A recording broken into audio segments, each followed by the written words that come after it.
তো hey guys, welcome back to my another new mini vlog. আজকে আছে সরস্বতী পুজো, আর সরস্বতী পুজো মানেই সকালবেলায় স্নান করতে হবে, আর তার জন্য লাগবে হলুদ বাটা। আর হলুদগুলো নিয়ে এসেছি আর শিলনোড়ায় বাটতে শুরু করে দিই। ভাই, শিলনোড়াতে বাটতে বাটতে তো আমিই পেটে যাচ্ছিলাম।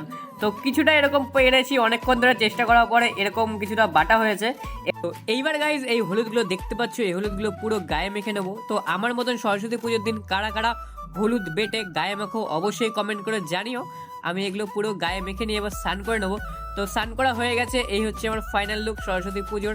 তো এবার হচ্ছে ঘরের ঠাকুরের একটু পুজো দেবো। তো ঘরের ঠাকুরের পুজো দেওয়া এখানে কমপ্লিট হয়ে যায়। আর রেডি হওয়ার পর আমার মনে হয় যে আমার হাতে তো একটা জিনিস নেই, সেটা হচ্ছে ঘড়ি। তো ঘড়ি কিনতে যাওয়ার সময় একটা ঠাকুরকে দেখতে পাই, একটা সুন্দর প্যান্ডেল। এই হচ্ছে সেই ঠাকুরটা, এই সরস্বতী মাটাকে কি সুন্দর লাগছে তোমরাই বলো। তো এবার আমি চলে এসেছি কৃষ্ণনগর স্টেশনে। এখানে একদম সস্তায় আর কি ঘড়ি পাওয়া যায়। তো টেম্পোরারি ঘড়ি কেনার জন্য আমি চলে এসেছি। তো এই হচ্ছে আমার সেই ঘড়িটা। আর আজকে কৃষ্ণনগরে এত পরিমাণে জ্যাম কি বলবো। আর তো ফাইনালি এবার অঞ্জলি দেওয়ার টাইম চলে আসে। এবার এখানে আমি বসে পড়ি অঞ্জলি দেওয়ার জন্য। অঞ্জলি দেওয়া আমার কমপ্লিট হয়ে যায়। এই হচ্ছে ঠাকুরের সেই প্রসাদ। এবার আমি এই প্রসাদটা ফিনিশ করি। তোমরা এরকম মিনি ভ্লগস দেখতে গেলে সাবস্ক্রাইব করে দিও। বাই।